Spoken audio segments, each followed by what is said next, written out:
Creo que todos estamos realmente agradecidos a Summer por estas excelentes interpretaciones que acaba de ejecutar en el piano.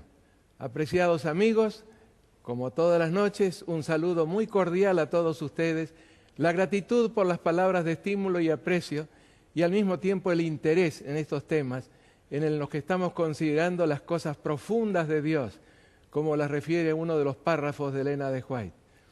Vamos a estudiar esta noche un tema que podría resultar doloroso y penoso a algunos de nuestros queridos amigos.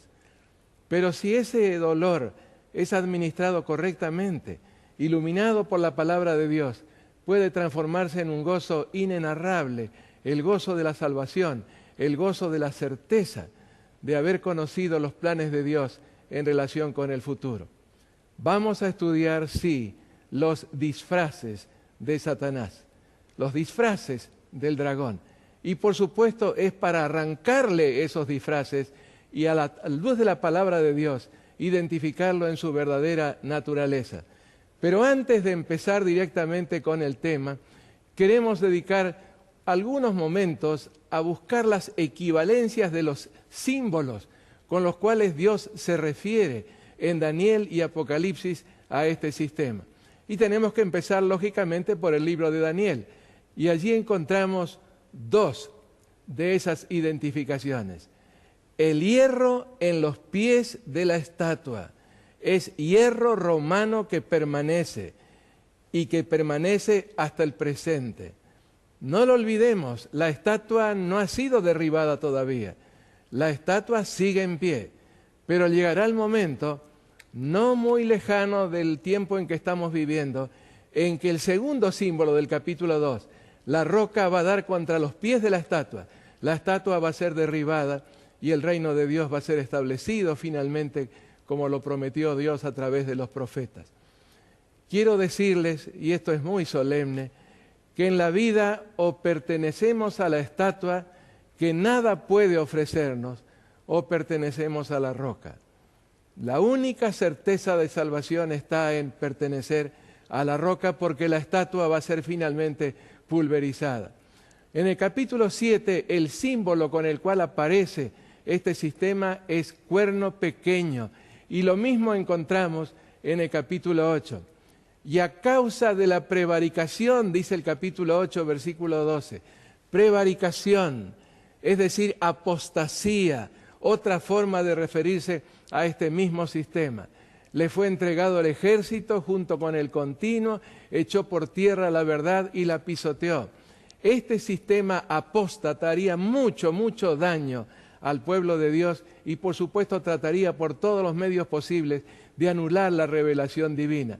Avanzamos con otros de los símiles que usa el Señor para referirse a este mismo poder. Al fin del reinado de estos, habla de las transgresiones que llegan al colmo y habla de un rey altivo de rostro y entendido en enigmas. Esto está en Daniel 8:23. La palabra que aparece como enigmas en realidad significa tretas enredadas. Un especialista en tretas enredadas, un especialista en el engaño. Avanzamos al capítulo 9, el versículo 27, donde se lo describe como el desolador. Muchedumbre de las abominaciones que habría de introducir este sistema desolador, que actuaría hasta el momento en que Dios interviniera para terminar con la obra tan nefasta de este desolador. Avanzamos al capítulo 11, el versículo 21, donde aparece descrito como un hombre despreciable, es decir, un sistema humano despreciable, vil a la vista de Dios, que habría de instalarse en el trono romano después que el imperio cayera. Avanzamos al versículo 31, donde lo refiere otra vez como abominación desoladora. Dice que se levantarán de su parte tropas que profanarán el santuario fortaleza, quitarán el continuo, es decir, el conocimiento de la obra de Cristo, e impondrán una gran falsificación de esa obra de Cristo, a la que se refiere como abominación desoladora. Avanzamos a Daniel 11:40, donde es referido como rey del norte. Y hay una razón para eso, porque el norte en la Biblia siempre hace referencia a Babilonia, un poder babilónico. Por supuesto, debemos reconocer también que en la palabra de Dios se hace notar que este poder del norte es en realidad un poder falso. El verdadero rey del norte es Dios, como podríamos comprobarlo con varios versículos de la palabra de Dios. Avanzamos al capítulo 12, versículo 11, donde vuelve a referirse a este poder como la abominación desoladora, y se dice que habría de extenderse durante 1290 años. Ese período comenzó en el año 508, cuando los francos, la más poderosa de las divisiones del imperio, de lo que había sido el imperio romano, volcó toda su influencia y su poder para respaldar a este sistema. Y por supuesto recibió una herida aparentemente mortal en 1798, cuando terminaron los 1290 años juntamente con los 1260. En Mateo capítulo 24, versículo 15, algo nos dice el Señor acerca de lo mismo. Tal vez ustedes recuerdan el verso 14, y será predicado este evangelio del reino en todo el mundo por testimonio a todas las naciones, y entonces vendrá el fin. Por tanto, cuando veáis en el santuario o lugar santo la abominación desoladora predicha por Daniel profeta, el que lee entienda. El Señor no quiso extenderse más en la explicación de lo que es, por lo contrario, refirió a Daniel, al libro de Daniel, para identificar a esa abominación desoladora. Y de paso, ese texto nos dice que precisamente en la terminación de la obra de Dios aquí en la tierra, encontraríamos un gran escollo en este sistema referido como la abominación desoladora. Avanzamos a la segunda carta a los tesalonicenses, el capítulo 2. Después de haber escrito San Pablo en la primera epístola, muchos de los tesalonicenses pensaron que la venida del Señor estaba a las puertas, pero ahora el apóstol les dice, no vendrá antes de que venga la apostasía y se manifieste el hombre de pecado y el hijo de perdición, y lo define como el misterio de la iniquidad. Así como hay un misterio de la piedad, todo lo que Dios hace para salvarnos, mis queridos amigos, hay también un misterio de la iniquidad, todo lo que Satanás hace para impedir que esa salvación llegue a nosotros. Lo menciona también como el inicuo, se manifieste aquel inicuo a quien el Señor quitará la vida con el resplandor de su venida. Y cuando vamos a la segunda carta a los tesalonicenses, otra vez en el capítulo 2, versículo 9, vuelve a referírsele como inicuo. Apocalipsis 13:1, una bestia que tenía 7 cabezas y 10 cuernos, y un nombre blasfemo. Al tiempo en que surgiría la 5ª cabeza, toda la bestia se volvería blasfema. Algo de esto vamos a ver en esta noche.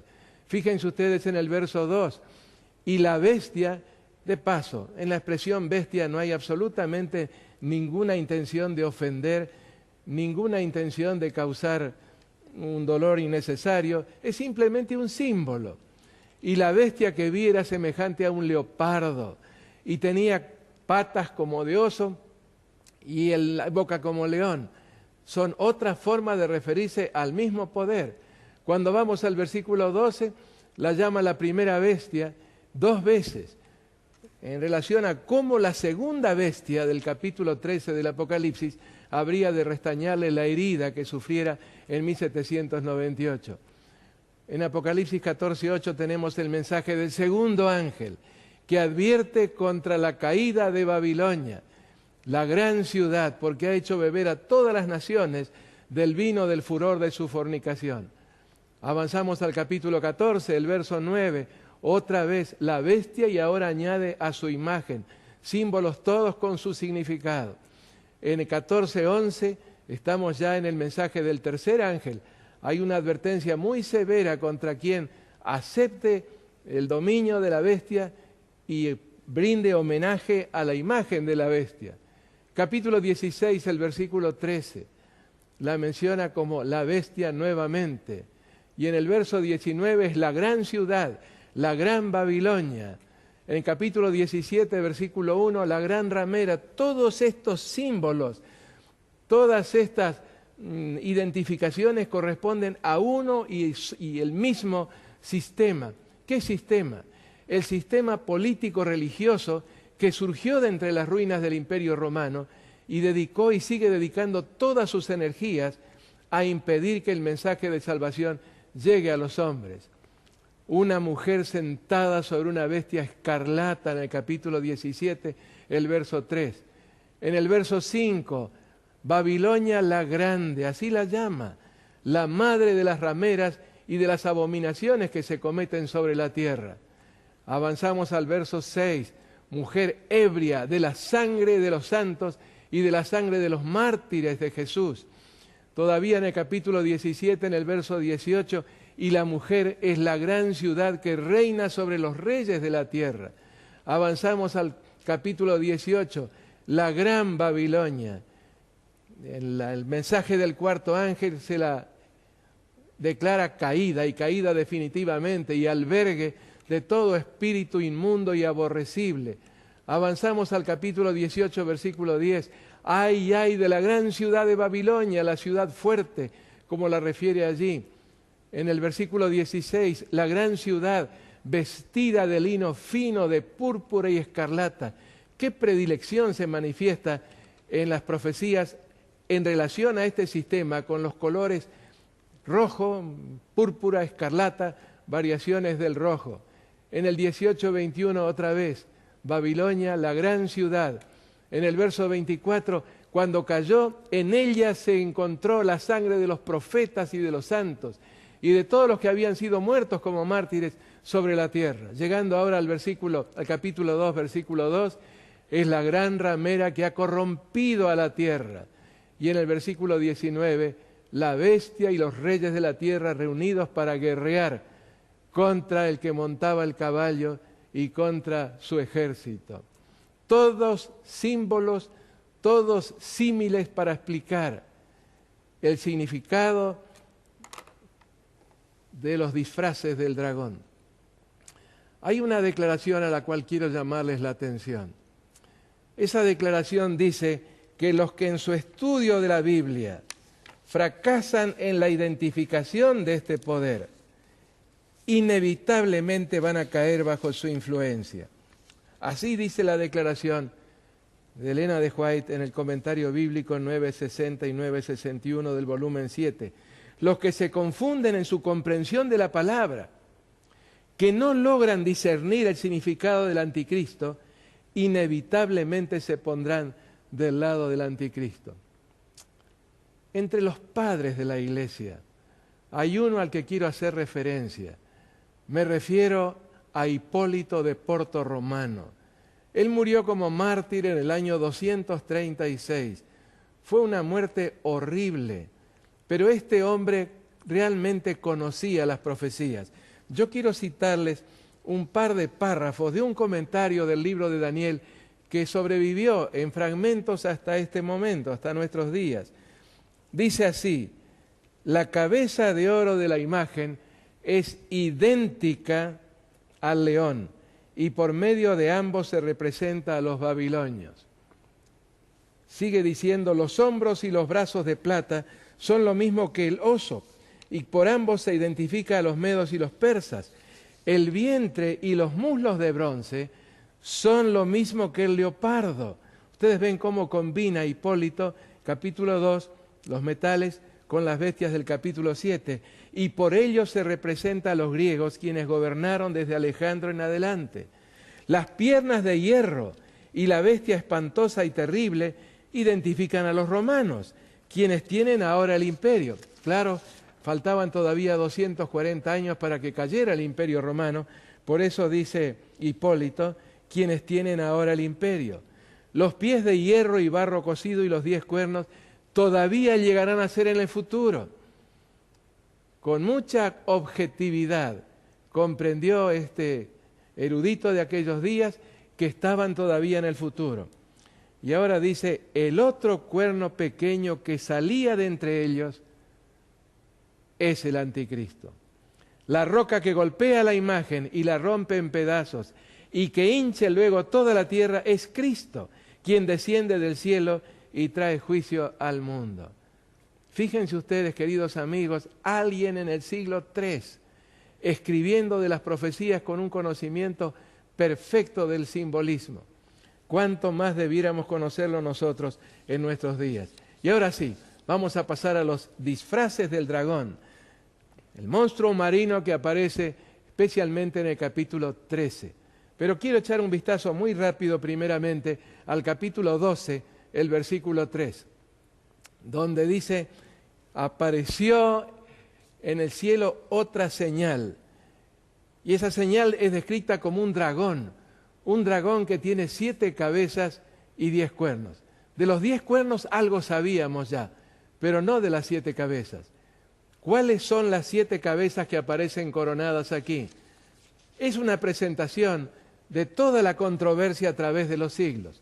Algo explicamos anoche cuando nos referimos al capítulo 12, que esas 7 cabezas son Babilonia, Medo-Persia, el imperio greco-macedónico, el imperio romano en su fase pagana, el imperio romano en su fase presuntamente cristiana, el ateísmo que comenzó o se manifestó en forma cruda y extendiéndose por el mundo en la Revolución Francesa, y finalmente la 7ª cabeza, que representa la triple alianza, la unión de todas las fuerzas bajo Satanás para destruir al pueblo de Dios.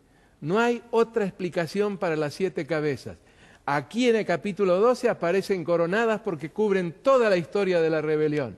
En cambio, en el capítulo 13 vamos a ver que están las coronas sobre los cuernos, con su significado que vamos a explicar enseguida. En cambio, en el capítulo 17, donde vuelven a aparecer, no hay coronas, y también hay un significado para ello. Vamos a pasar entonces a Apocalipsis, el capítulo 13, y vamos a leer los versículos uno tras otro. Dice San Juan: me paré sobre la arena del mar, y vi subir del mar una bestia que tenía 7 cabezas y 10 cuernos, y en sus cuernos, recuerden que mencionamos recién, 10 diademas, y sobre sus cabezas un nombre blasfemo.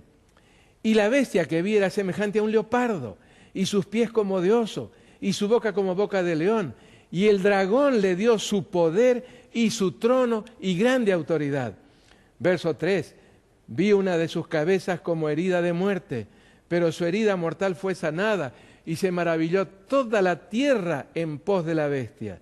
Versículo 4, y adoraron al dragón, que había dado autoridad a la bestia, y adoraron a la bestia diciendo: ¿quién como la bestia y quién podrá luchar contra ella? Versículo 5, también se le dio boca que hablaba grandes cosas y blasfemia, y se le dio autoridad para actuar 42 meses. Versículo 6, y abrió su boca en blasfemias contra Dios, para blasfemar de su nombre, de su tabernáculo y de los que moran en el cielo. Versículo 7, y se le permitió hacer guerra contra los santos y vencerlos. También se le dio autoridad sobre toda tribu, pueblo, lengua y nación. Versículo 8, y la adoraron todos los moradores de la tierra, cuyos nombres no estaban escritos en el libro de la vida del Cordero que fue inmolado desde el principio del mundo. Y aquí termina la descripción, pero se añade en el versículo 9, si alguno tiene oído, oiga, preste atención, estudie este tema y llegue así a comprender el significado de este poder. Y en el verso 10, si alguno lleva en cautividad, va en cautividad. Si alguno mata a espada debe ser muerto. Aquí está la paciencia y la fe de los santos. Y pasando al versículo 18, aquí hay sabiduría. El que tiene entendimiento, cuente el número de la bestia, pues es número de hombre, y su número es 666. ¿Saben ustedes que en estos 10 pasajes, mejor dicho, en los 8 primeros pasajes de los 10, me refiero a Apocalipsis 13, 1 al 8, se dan 19 características de la bestia marina? Y usted me dice, pero ¿y por qué tanto? no habría alcanzado con tal vez 3 o 4 como para que tuviéramos perfecta certeza acerca de su identidad. Es que el Señor sabía que este poder, precisamente en los últimos días de la historia de este mundo, parecería haberse convertido. Abogaría por la libertad de conciencia, la libertad de culto, la libertad religiosa, los derechos humanos, y todo el mundo se sentiría encandilado por ver este cambio tan profundo, pero en realidad es un cambio aparente, como lo hace muy clara la descripción de este sistema en estos 19 rasgos distintivos. Fíjense ustedes el primero de ellos. Habría de surgir del mar. Esto es, de tierras densamente pobladas. Vi subir del mar una bestia, dice el verso 1, de ahí que la refiramos como bestia marina. ¿Cuáles eran las tierras pobladas en ese entonces? Solamente Asia y Europa. Me estoy refiriendo al siglo V de la era cristiana, cuando hizo su aparición este sistema. ¿Habrá sido que surgió en Asia o surgió en Europa? Todo indica que fue en Europa, como lo veremos enseguida. Haría su aparición exhibiendo 7 cabezas y 10 cuernos. Ya explicamos lo que son las 7 cabezas. ¿Qué acerca de los 10 cuernos? Porque dice el verso 1, una bestia que tenía 7 cabezas y 10 cuernos. Déjenme decirles, sin entrar en mucho detalle, que hay 4 momentos en la actuación de estos 10 cuernos. El primer momento es cuando se dividen el vastísimo territorio de lo que había sido el Imperio Romano. El segundo momento, cuando sintiéndose como huérfanas, me refiero a todas estas naciones en su surgimiento, recordando que en el tiempo del Imperio había un poder central, decidieron que había que hacer algo para que en Roma volviera a haber un poder central. Y encabezadas por Francia, instauraron este sistema en el mismo trono que había pertenecido al Imperio Romano. Sobre su cabeza, tercera característica, habría de verse impreso un nombre blasfemo. Quiere decir que en el tiempo en que los 10 cuernos, coronados según el versículo 1, dieran su lugar al quinto poder, a la quinta cabeza coronada, todo el sistema se volvería blasfemo. Característica número 4. A diferencia del dragón del capítulo 12, que tenía las coronas colocadas sobre las cabezas, aquí las coronas están sobre los cuernos, indicando que cayó el Imperio Romano y que ahora fue reemplazado por estos 10 pueblos o tribus que fueron dando origen a distintas naciones europeas. Ahora, el aspecto de la bestia marítima la vincula con las 4 bestias de Daniel 7. ¿Recuerdan ustedes? El aspecto general como de un leopardo. Las garras no como de león, sino como de un oso. Y las cabezas sí como cabeza de león. Está indicando el tiempo en que el Imperio Romano estaba todavía ejerciendo su poder, pero para dar lugar muy pronto a la quinta cabeza. Número 6. Habría de surgir, habría de emerger del mar impregnada del mismo espíritu y los mismos móviles del dragón. ¿Cómo lo sabemos? Por lo que dice el verso 2. El dragón le dio su poder y grande autoridad. ¿De dónde habría de sacar su poder? El dragón habría de darle su poder y grande autoridad. En el mismo verso está la séptima característica, la sorprendente declaración de que el dragón habría de cederle también su trono. ¿Y cuál fue el trono del dragón hasta el siglo V? El mismo trono que había pertenecido al Cuarto Imperio Universal, es decir, a Roma, vacante en ese momento. Esta bestia marina habría de ser de hecho un poder europeo, habría de ser un poder romano. El dragón le dio su trono, el trono que había pertenecido al Imperio Romano. Vamos a la octava característica que nos habla acerca de su periodo de actuación. Habría de extenderse por 42 meses. Y ya sabemos que esos 42 meses son lo mismo que los 1260 años, lo mismo que el tiempo y tiempos y la mitad de un tiempo. Y el texto dice, se le dio autoridad para actuar 42 meses. Y la pregunta que surge naturalmente es, ¿quién le dio la autoridad? No habría podido tenerla si Dios no lo hubiera permitido. El dragón le dio su trono, Dios permitió que le diera su trono.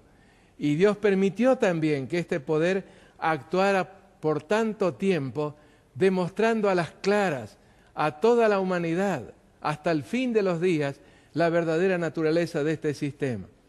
Vamos a la característica número 9. Durante ese periodo de hegemonía indisputada, el poder representado por la bestia marina habría de perseguir a los herejes. Eso fue lo que le permitió específicamente el famoso decreto de Justiniano I, emperador del Imperio Romano de Oriente. Ese decreto en realidad es del año 533, pero por 5 años fue letra muerta, no se pudo aplicar. ¿Por qué? Porque los ostrogodos dominaban en Roma. Cuando los ostrogodos fueron expulsados en el año 538, entró en efecto este decreto, o este código de Justiniano, como también se lo llama, que autorizó al obispo de Roma a perseguir a los disidentes. Y no pasó mucho tiempo antes de que la persecución comenzara de lleno. Vamos a la característica número 10. ¿Cómo habría de concluir ese penoso lapso de 42 meses proféticos? Lo dice el verso 3. Vi una de sus cabezas como herida de muerte. ¿Y cuál fue esa cabeza? La que estaba actuando a fines del siglo XVIII, es decir, la quinta cabeza, la de la Roma presuntamente cristiana.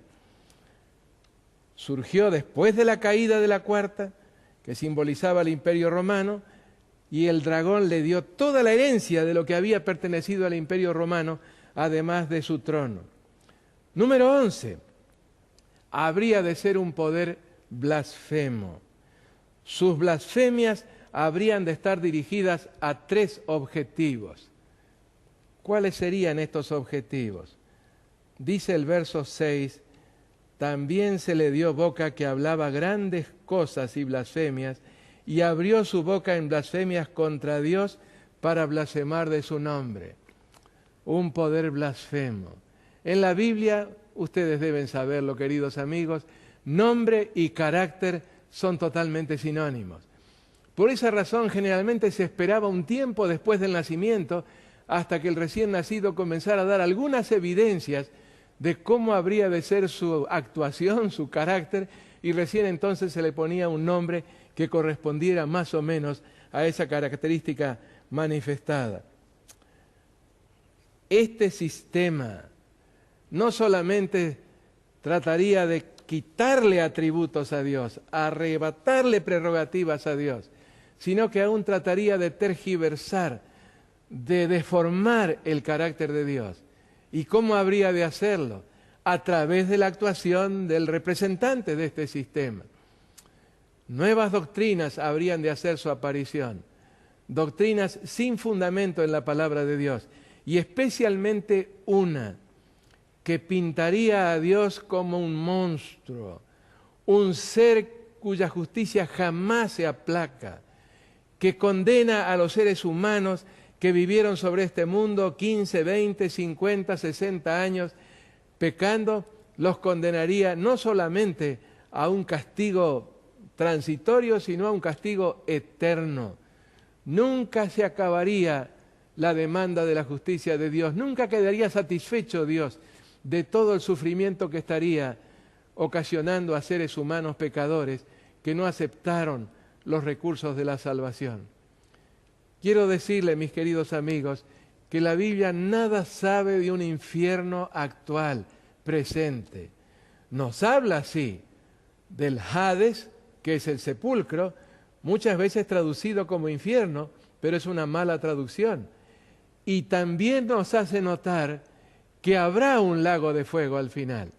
¿Y para quién será ese lago de fuego? ¿Para que Satanás torture allí a los seres humanos? San Mateo capítulo 25, y leo aquí en el versículo capítulo 25, repito, leo en el versículo 41.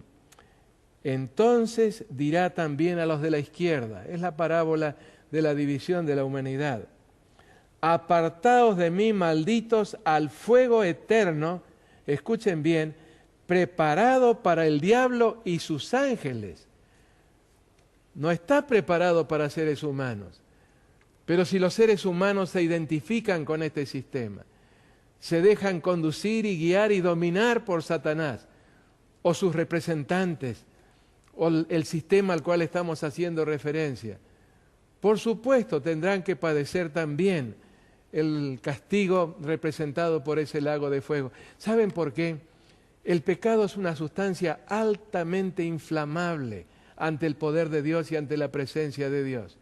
Y cuando Cristo se manifieste, todo ese, ¿qué diríamos? Esa característica de inflamabilidad habría de arder y terminar de esa manera con la vida de aquellos que se rebelaron contra Dios. Esa es la característica número 11.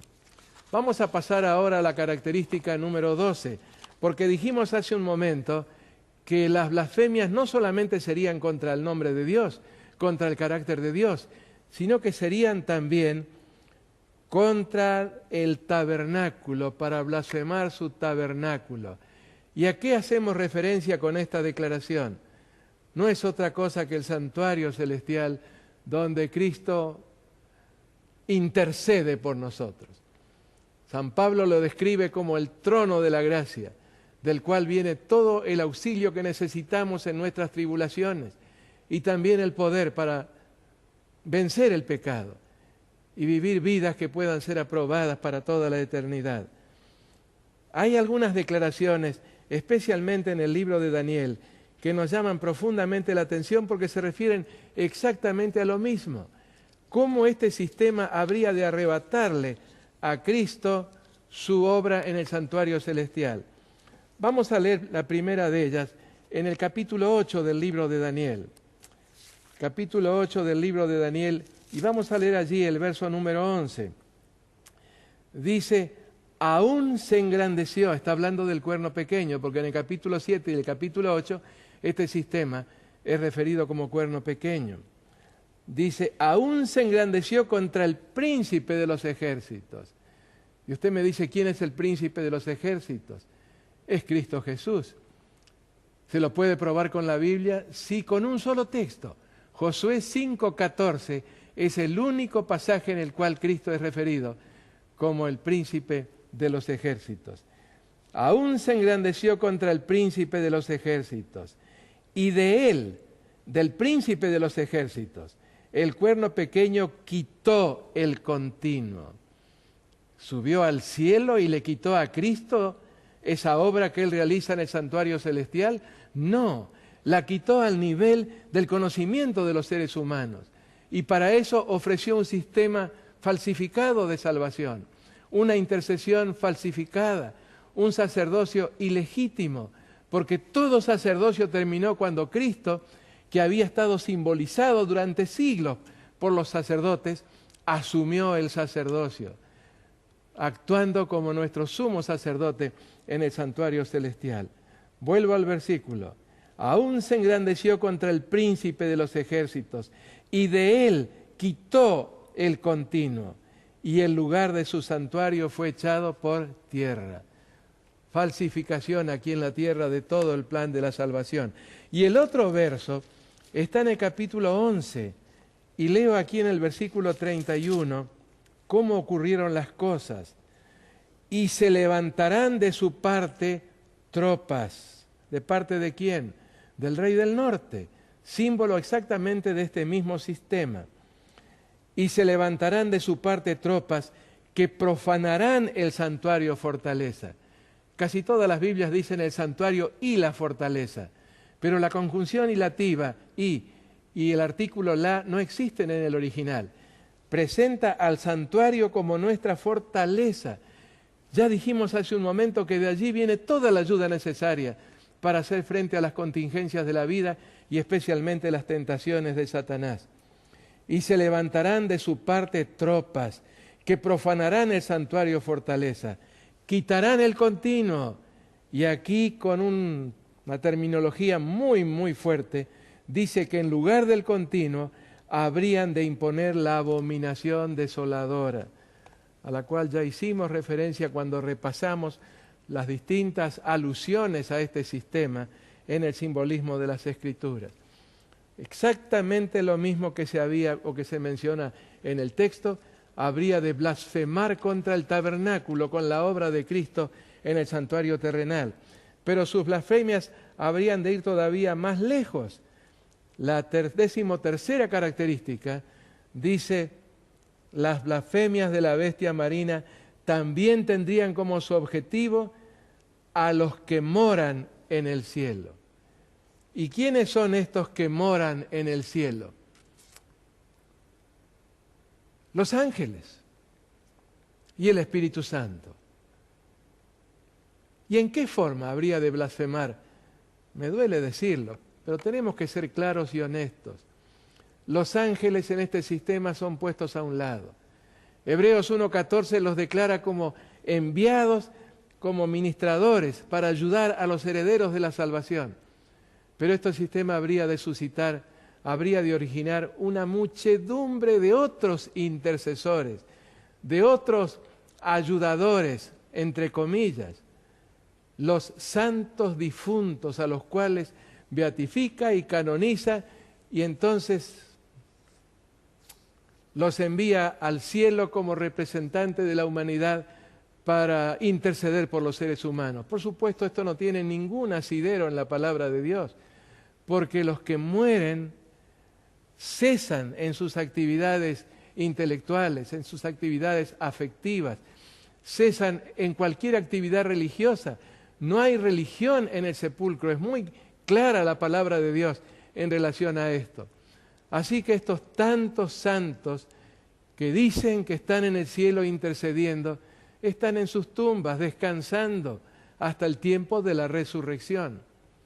¿Y en qué forma este sistema habría de blasfemar contra el Espíritu Santo?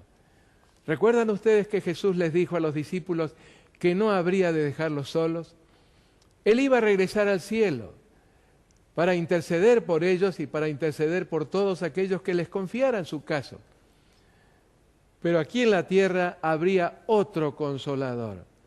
Y esa palabra, ese término otro, es muy interesante en el griego porque no indica de otra clase, sino de la misma clase, de la misma naturaleza de Cristo.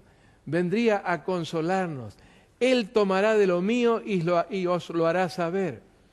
Pero el sistema al cual estamos haciendo referencia pretende poseer la plenitud del Espíritu Santo y como tal está en condiciones de definir doctrinas, de modificar la ley de Dios y de hacer muchas cosas más que el Espíritu Santo jamás habría realizado, porque Él vino para ensalzar a Cristo, no vino para anular absolutamente ninguna de las enseñanzas de la palabra de Dios. Número 14. Esa bestia marítima habría de alcanzar un reconocimiento mundial, planetario, en todo el mundo, porque dice el versículo 3 que se maravilló toda la tierra en pos de la bestia. Y en el versículo 7 se le dio autoridad sobre toda tribu, pueblo, lengua y nación. Y estamos precisamente en el cumplimiento de este proceso. ¿Cómo va extendiendo su poder? Voy a darles un solo ejemplo, y tengo que ser claro, vuelvo a decirlo. No estoy hablando con espíritu negativo, simplemente quiero ser honesto con la palabra de Dios. El Vaticano es un estado muy pequeño. Tiene solamente el tamaño de 44 manzanas de una ciudad. Y sin embargo, cuenta en este momento con 176 embajadas. Mi nación, Argentina, no tiene ni de cerca esa cantidad y tiene una superficie muchísimo mayor que apenas 44 manzanas. toda la tierra maravillándose detrás de este poder. ¿Y por qué se está maravillando? Precisamente por la impresión de que ha cambiado totalmente la naturaleza. Ya no es ese perseguidor de la Edad Media, ese poder perseguidor responsable de tanta crueldad. No, ahora aboga por la libertad religiosa. De hecho, recibió en la figura del pontífice anterior la medalla del Congreso precisamente por su defensa de la libertad religiosa. Las condecoraciones más altas de este país y de otros países por la defensa de los derechos humanos. Pero todo esto solamente serviría para que toda la tierra se maravillara detrás de este poder. Autoridad sobre toda tribu, pueblo, lengua y nación, como leímos recién en el verso número 7. Pero hay otra característica, está la número 15. El poder representado por este sistema habría de exigir suprema adoración. Dice el versículo 8, la adoraron todos los moradores de la tierra. Y enseguida aclara quiénes son los moradores de la tierra.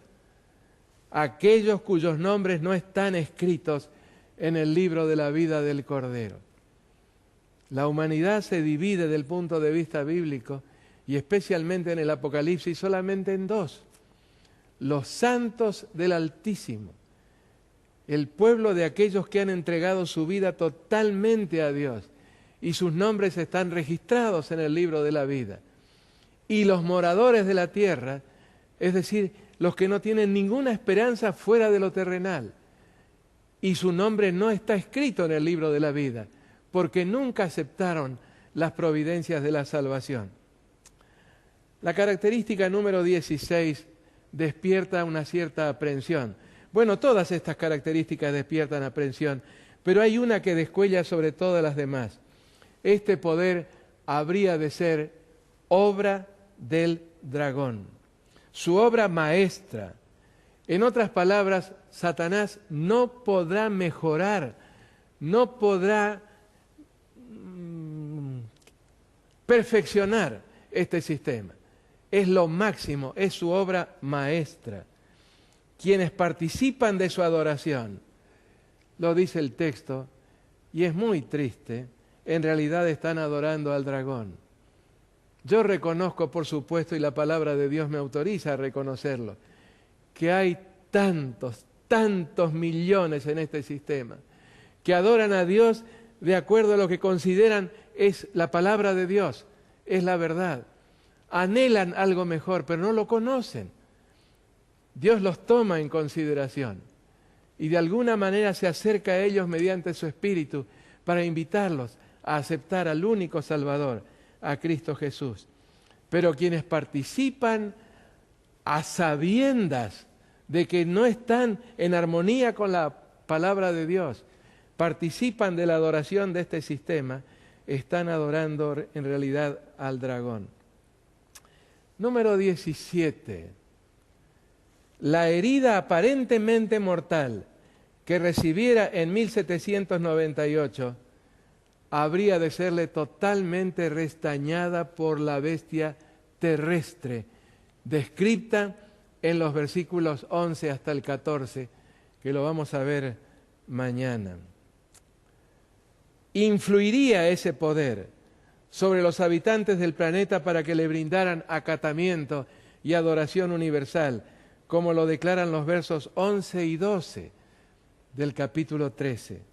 Vi otra bestia que subía de la tierra y hace que la tierra y los moradores de ella adoren a la primera bestia cuya herida mortal fue sanada. ¡Qué impresionante! Este país, referido en la segunda parte del capítulo 13, como un animal que surgiría de la tierra, de un lugar poco poblado, con todas las garantías de ofrecer libertad, de ofrecer armonía y paz a los seres humanos, habría de experimentar un cambio tan dramático como para obligar a los seres humanos a prestar acatamiento a este sistema. Vamos a la característica número 18. Como consecuencia de aquella herida aparentemente mortal. Aquí en la tierra se darían las condiciones necesarias como para que surgiera el remanente, el verdadero pueblo de Dios, del cual se dan en el versículo 10 dos características que son adicionales a las ya mencionadas en el capítulo 12, versículo 17. ¿Recuerdan ustedes del 12-17? Guardan los mandamientos de Dios y tienen el testimonio de Jesucristo. Y aquí los menciona como, aquí está la paciencia y la fe de los santos. Mejor sería la traducción, la fidelidad de los santos. ¿Recuerdan lo que se dice de ellos en el capítulo 12, versículo 11? ¿Cómo menospreciaron sus vidas hasta la muerte? Bien, la última característica. Este sistema, característica número 19, este sistema tiene un número identificador, estrechamente vinculado con la marca y el nombre de este poder marítimo. Dicen los versículos 16 al 18, y hacía que a todos, pequeños y grandes, ricos y pobres, libres y esclavos, se les pusiese una marca en la mano derecha o en la frente, y que ninguno pudiese ni comprar ni vender, sino el que tuviese la marca o el nombre de la bestia o el número de su nombre. Y enseguida dice, aquí hay sabiduría. El que tiene entendimiento cuenta el número de la bestia, pues es número de hombre, es un sistema humano. A pesar de todas estas características, de toda esta manifestación de poder, no sería sobrehumano, sería un sistema humano, aunque por supuesto inspirado no por Dios, sino por el enemigo de toda justicia y de toda salvación. Su número es 666.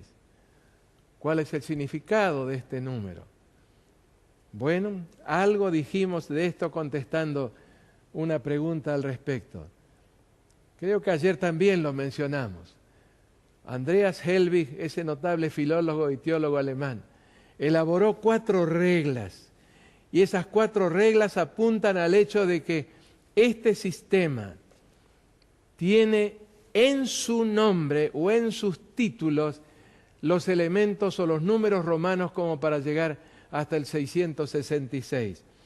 Y Helbig encontró estos títulos muy utilizados en aquel entonces. Dux cleri, príncipe del clero; dic lux, el imperativo del verbo decir, es decir, habla, danos luz, queremos que nos orientes. Ordinarius obilis Christi pastor, el pastor común de todas las iglesias, de todas las ovejas de Cristo. Y finalmente Helbig se pronunció por vicarius filii Dei, vicario del Hijo de Dios, representante del Hijo de Dios, es decir, desplazando al Espíritu Santo. Este, a título de Helbig, es el título que mejor refleja las prerrogativas de este sistema. Y termino estas consideraciones con una declaración que nos llena de gozo y nos llena de esperanza. Hemos repasado estas 19 características. ¿Por qué tantas? Y si pensamos que en el capítulo 7 del libro de Daniel, hablando de lo mismo bajo el símbolo del cuerno pequeño, se ofrecen 15 características, nos damos cuenta de que el Señor quiere que especialmente su pueblo en los últimos días esté con los ojos totalmente abiertos a este sistema. Puede parecer que Satanás triunfa y que la verdad está abrumada por la mentira y el error. Puede verse en peligro el pueblo sobre el cual Dios extendió su escudo y el país que fue asilo de los siervos de Dios, oprimidos por razones de conciencia y por defender la verdad. Pero Dios quiere que recordemos cómo en lo pasado Él salvó a su pueblo de sus enemigos. Siempre eligió para manifestar su poder los momentos de extrema necesidad, cuando no parecían tener posibilidad alguna de verse librados de la acción de Satanás. La necesidad del hombre es la oportunidad de Dios. Nunca lo olvidemos. La necesidad del hombre es la oportunidad de Dios. Joyas de los Testimonios, el volumen 2, la página 321. Vuelvo a decirles, queridos amigos, que en lo que acabamos de ver no ha habido la menor intención de causar dolor o tristeza. Simplemente hemos querido, iluminados por la palabra de Dios, avanzar en la comprensión de este sistema que tanto daño ha hecho y tanto daño todavía hará en el futuro al verdadero pueblo de Dios. Vamos a dedicar un momento a la oración, pidiendo al Señor que nos ayude a comprender todo lo que Él revela en su palabra y que traiga paz, que traiga seguridad a nuestro corazón. Y si vuelvo a decir, alguien ha quedado lastimado, que el Espíritu de Dios, con ese bálsamo consolador que lo caracteriza, llegue a ese corazón, trayendo paz y trayendo conocimiento de la maravillosa verdad de la salvación. Oremos, queridos amigos. Amado Padre que moras en los cielos, a ti nos acercamos en esta noche, agradecidos por tanta luz como la que has derramado en tu palabra. Especialmente te ruego por aquellos que por primera vez están escuchando estas cosas y pueden sentirse afectados, pueden sentirse dolidos. Padre, dales el bálsamo de tu Espíritu. Anímalos a investigar tu palabra, a estudiar todas estas revelaciones maravillosas que tú has dejado, especialmente en los libros de Daniel y el Apocalipsis, y que a pesar de lo que han experimentado esta noche, puedan sentir paz, puedan sentir que tú los estás guiando a una luz que hasta ahora no conocían, una luz que todavía no habían encontrado en tu palabra. Perdona, Señor, nuestros pecados y equivocaciones y guíanos de tal manera que en nuestro estudio lleguemos a comprenderte siempre más como un Dios de amor y de misericordia. En el nombre de Jesús. Amén. Mañana vamos a dedicar el tema de la noche a la segunda parte de los disfraces de Satanás. Vamos a estudiar lo que tiene para decirnos el Apocalipsis en el capítulo 13, especialmente los versículos 11 al 17. Y si el tiempo nos diera mañana para tratarlo con un poquito más de amplitud, volveríamos a esto del número, que como dije ya lo explicamos por lo menos en 2 ocasiones anteriores, contestando las preguntas. Lo mejor que tenemos ahora, me refiero a interpretación, es lo que acabamos de ver, que nos llega desde el siglo XVII, en esta contribución tan magnífica de Andreas Helvig, Vicarius Filii Dei.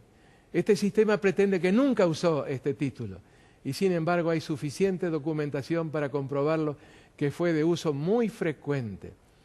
Mis queridos amigos, los espero entonces mañana para este nuevo estudio que haremos de la palabra de Dios. Y déjenme decirles que les anhelo las mayores bendiciones del cielo.